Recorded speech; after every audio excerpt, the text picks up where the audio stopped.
محترم سامعین، السلام علیکم ورحمۃ اللہ وبرکاتہ۔ اس حالت میں آپ عتبہ اور شیبہ ابنائے ربیہ کے ایک باغ میں بیٹھ گئے۔ یہ باغ طائف سے 3 میل کے فاصلے پر واقع تھا۔ باغ میں ایک دیوار سے ٹیک لگا کر انگور کی بیل کے سائے میں بیٹھ گئے۔ جو کچھ پیش آیا اس پر سوچ بچار کر رہے تھے۔ چنانچہ آپ نے ایک رقت انگیز دعا فرمائی جو دعائے مستضعفین کے نام سے مشہور ہے، جس کا مفہوم یہ ہے: الہی میں تجھ سے اپنی کمزوری و بے بسی اور لوگوں کے نزدیک اپنی بے قدری کا شکوہ کرتا ہوں۔ یا ارحم الراحمین، تو کمزوروں کا رب ہے، تو میرا بھی رب ہے۔ تو مجھے کس کے حوالے کر رہا ہے؟ کیا کسی بیگانے کے جو میرے ساتھ تندی سے پیش آئے، یا کسی دشمن کے جسے تو نے میرے معاملے کا مالک بنا دیا ہے؟ اگر مجھ پر تیرا غضب نہیں ہے تو کوئی پرواہ نہیں، لیکن تیری عافیت میرے لیے زیادہ کشادہ ہے۔ میں تیرے چہرے کے اس نور کی پناہ چاہتا ہوں جس سے تاریکیاں روشن ہو گئیں، اور جس سے دنیا اور آخرت کے معاملات درست ہوئے، کہ تو مجھ پر اپنا غضب نازل کرے یا تیرا عتاب مجھ پر وارد ہو۔ مجھے تیری رضا مطلوب ہے، یہاں تک کہ تو خوش ہو جائے، اور تیرے بغیر کوئی زور اور طاقت نہیں۔ واپسی پر آپ بہت دل شکستہ تھے، غمگین تھے۔ جب آپ قرن المنازل کے قریب پہنچے تو محسوس ہوا آسمان پر ایک بادل سا چھایا ہوا ہے۔ نظر اٹھائی تو جبرائیل علیہ السلام سامنے تھے۔ انہوں نے کہا، آپ کی قوم نے جو جواب آپ کو دیا اللہ نے اس کو سن لیا ہے۔ اب یہ پہاڑوں کا منتظم فرشتہ اللہ نے بھیجا ہے، جو آپ حکم دینا چاہیں دے سکتے ہیں۔ پھر پہاڑوں کے فرشتے نے آپ کو سلام کر کے عرض کیا، آپ فرمائیں تو دونوں طرف کے پہاڑ ان لوگوں پر الٹ دوں۔ آپ نے فرمایا، نہیں، بلکہ مجھے امید ہے کہ اللہ تعالیٰ ان کی نسل سے ایسے لوگ پیدا کرے گا جو صرف ایک اللہ کی عبادت کریں گے اور اس کے ساتھ کسی کو شریک نہیں ٹھہرائیں گے۔ آپ طائف سے نکل کر چند روز نخلا کے مقام پر ٹھہرے۔ پریشان تھے کہ اب کیسے مکہ جاؤں۔ طائف میں جو کچھ گزری اس کی خبریں وہاں تک پہنچ چکی ہوں گی۔ اب تو کفار پہلے سے بھی زیادہ دلیر ہو جائیں گے۔ انہی دنوں کا ذکر ہے، ایک رات آپ نماز میں قرآن پڑھ رہے تھے کہ جنوں کے ایک گروہ کا ادھر سے گزر ہوا۔ انہوں نے قرآن سنا تو ایمان لے آئے، اپنی قوم میں جا کر تبلیغ شروع کر دی، اور اللہ نے اپنے نبی کو یہ خوشخبری سنائی کہ انسان اگرچہ آپ کی دعوت کو قبول نہیں کر رہے، مگر بہت سے جن اس کے گرویدہ ہو گئے ہیں اور اس دعوت کو اپنی جنس میں پھیلا رہے ہیں۔ اس واقعے کی تفصیل سورہ احقاف کی آیات 29 تا 31 میں درج ہے۔ وَإِذْ صَرَفْنَا إِلَيْكَ نَفَرًا مِّنَ الْجِنِّ يَسْتَمِعُونَ الْقُرْآنَ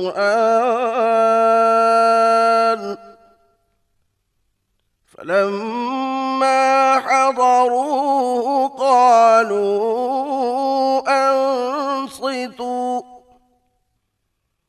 فَلَمَّا قُضِيَ وَلَّوْا إِلَىٰ قَوْمِهِم مُّنذِرِينَ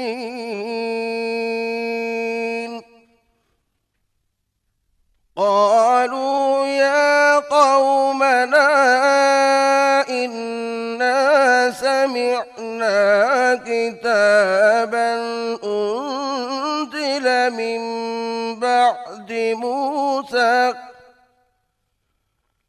إِنَّا سَمِعْنَا كِتَابًا أُنزِلَ مِن بَعْدِ مُوسَىٰ مُصَدِّقًا لِّمَا بَيْنَ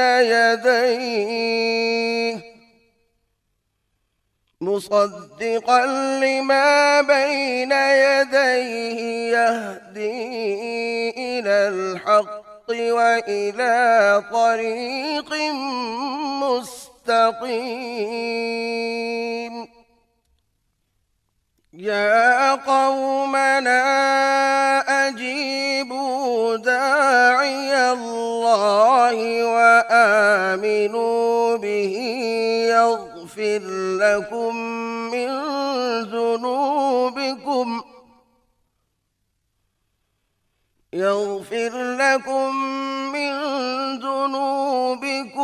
وَيُجِرْكُم مِّنْ عَذَابٍ عذاب أليم۔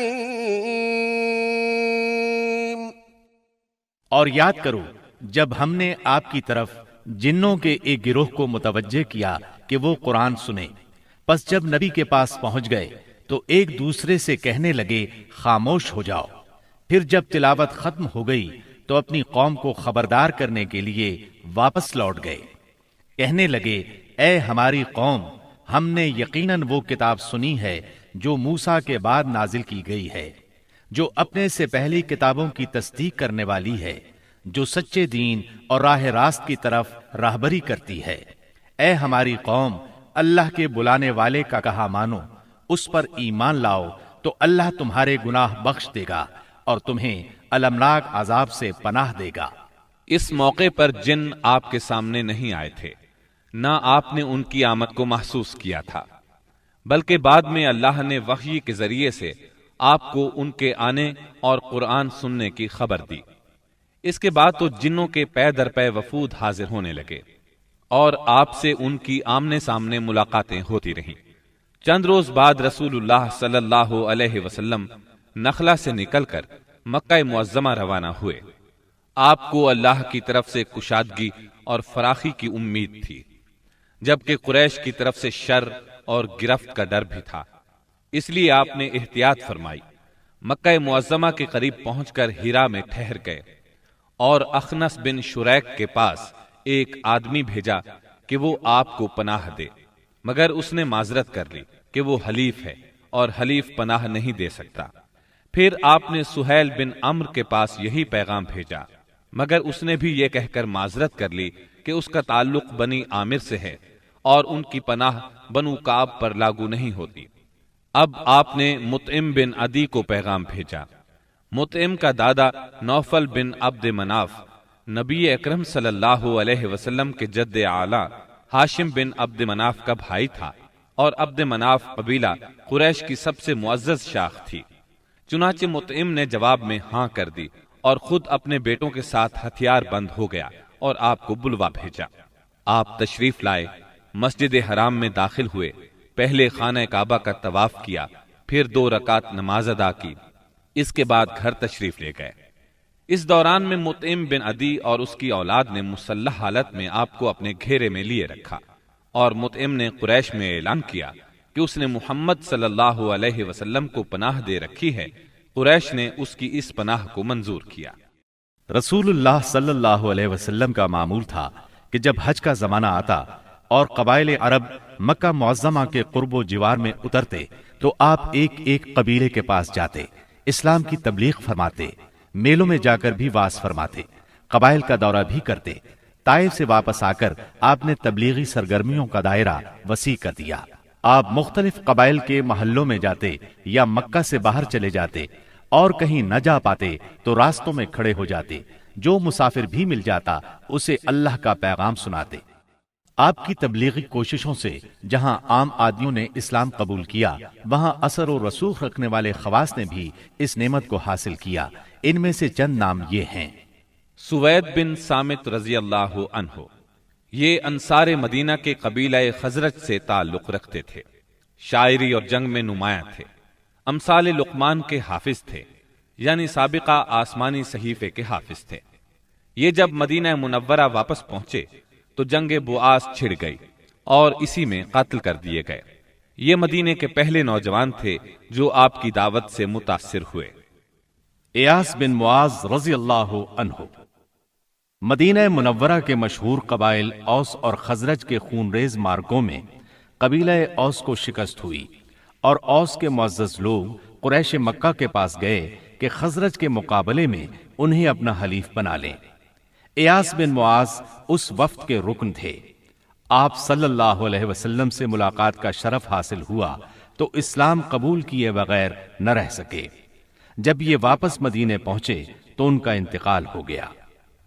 زماد ازدی رضی اللہ عنہ، یہ یمن کے باشندے اور قبیلہ ازد شنوا کے ایک فرد تھے۔ اہل عرب میں جھاڑ پھونک اور تعویذ گنڈے کے لیے مشہور تھے۔ انہیں کسی نے آپ کے بارے میں بتایا کہ آپ پر جنات کا اثر ہے، تو یہ آپ کا علاج کرنے کی غرض سے مکہ آئے۔ اور پہلی ہی ملاقات میں آپ کے ہاتھوں پر بیعت کر کے اسلام قبول کیا، پھر واپس یمن چلے گئے۔ طفیل بن عمرو دوسی رضی اللہ عنہ، یہ یمن کے قبیلے دوس کے سردار تھے۔ وہاں ان کی ایک طرح سے حکومت تھی۔ خود شاعر تھے، بہت ذہین تھے۔ مکہ میں ان کی آمد پر اہل مکہ نے شہر سے باہر نکل کر ان کا استقبال کیا۔ آپ سے ملاقات کا شرف حاصل ہوا۔ آپ نے اسلام کی تعلیمات سنائی، قرآن کریم کی بعض آیات کی تلاوت فرمائی۔ اللہ کے کلام کے اثر سے وہ بھی ایمان لے آئے۔ ابو ذر غفاری رضی اللہ عنہ یہ یثرب کے اطراف میں رہنے والے تھے۔ رسول اللہ صلی اللہ علیہ وسلم سے ملنے کی خواہش میں پیدل چل کر مکہ معظمہ پہنچے۔ سیدنا علی رضی اللہ عنہ کے ساتھ آپ کی خدمت میں پہنچے۔ آپ نے انہیں اسلام کی تلقین کی۔ ابو ذر اسی وقت مسلمان ہو گئے۔ آپ نے ان سے فرمایا، ابو ذر ابھی اس بات کو پوشیدہ رکھو اور اپنے علاقے میں واپس چلے جاؤ۔ جب تمہیں ہمارے ظہور کی خبر مل جائے تو موقع دیکھ کر آ جانا۔ سیدنا ابو ذر غفاری رضی اللہ عنہ نے عرض کیا، پہلے تو اس خیال سے اپنے مکہ آنے کا مقصد چھپایا تھا کہ کہیں دشمنوں کے ہاتھ نہ لگ جاؤں اور سیدھا آپ کی خدمت میں نہ پہنچ سکوں۔ اب کیا ڈر ہے، میں تو اب کفار کے درمیان اسلام کا اعلان کر کے ہی وطن جاؤں گا۔ چنانچہ ابو ذر غفاری رضی اللہ عنہ کعبے میں آئے۔ وہاں قریش موجود تھے۔ ان کے اجتماع میں بلند آواز سے کلمہ شہادت پڑھا۔ بس پھر کیا تھا، کفار پکار اٹھے، مارو اس بے دین کو۔ کفار چاروں طرف سے ان پر ٹوٹ پڑے، انہیں نیچے گرا لیا اور خوب مارا۔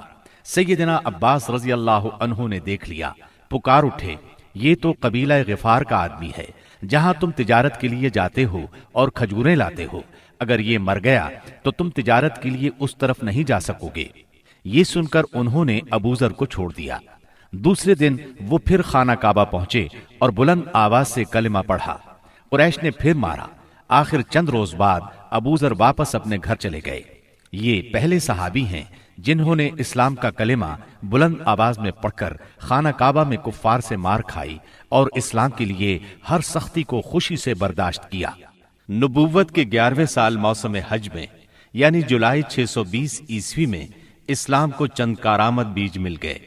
وہ دیکھتے ہی دیکھتے سرسبز و شاداب درخت بن گئے۔ ان کی لطیف اور گھنی چھاؤں میں بیٹھ کر مسلمانوں نے برسوں کے ظلم و ستم کی تپش سے نجات پائی، انہیں راحت نصیب ہوئی۔ ان حضرات کے نام یہ ہیں: اسعد بن زرارہ، اوف بن حارث بن رفاعہ، یہ اوف بن افرا کے نام سے مشہور تھے، رافع بن مالک بن عجلان، قطبہ بن عامر بن حدیدہ، عقبہ بن عامر بن نابی اور جابر بن عبداللہ بن ریاب۔ یہ لوگ 11 نبوت میں حج کے لیے آنے والوں کے ہمراہ آئے تھے۔ چنانچہ یہ لوگ مینا کی گھاٹی میں رات کے وقت باتیں کر رہے تھے کہ رسول اللہ صلی اللہ علیہ وسلم کا گزر اس طرف سے ہوا۔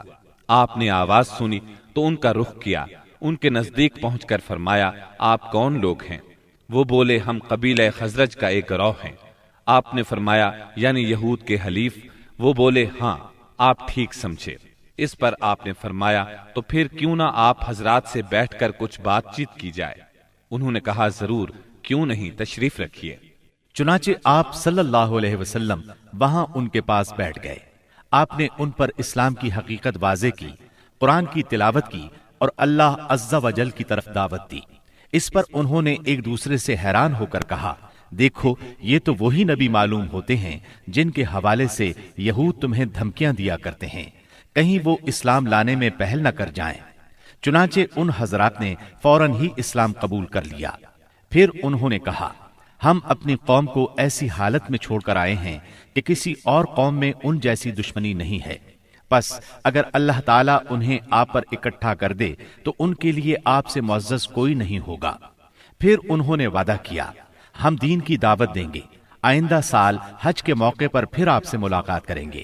اور پھر جب یہ لوگ واپس مدینہ منورہ گئے تو اپنے ساتھ اسلام کا پیغام بھی لے گئے۔ چنانچہ وہاں گھر گھر اسلام کا چرچا ہونے لگا۔ اسی سال یعنی شوال 11 نبوت میں رسول اللہ صلی اللہ علیہ وسلم نے سیدہ عائشہ رضی اللہ عنہا سے نکاح فرمایا۔ اس وقت ان کی عمر 6 برس تھی۔ پھر ہجرت کے پہلے سال شوال ہی میں مدینے میں ان کی رخصتی ہوئی۔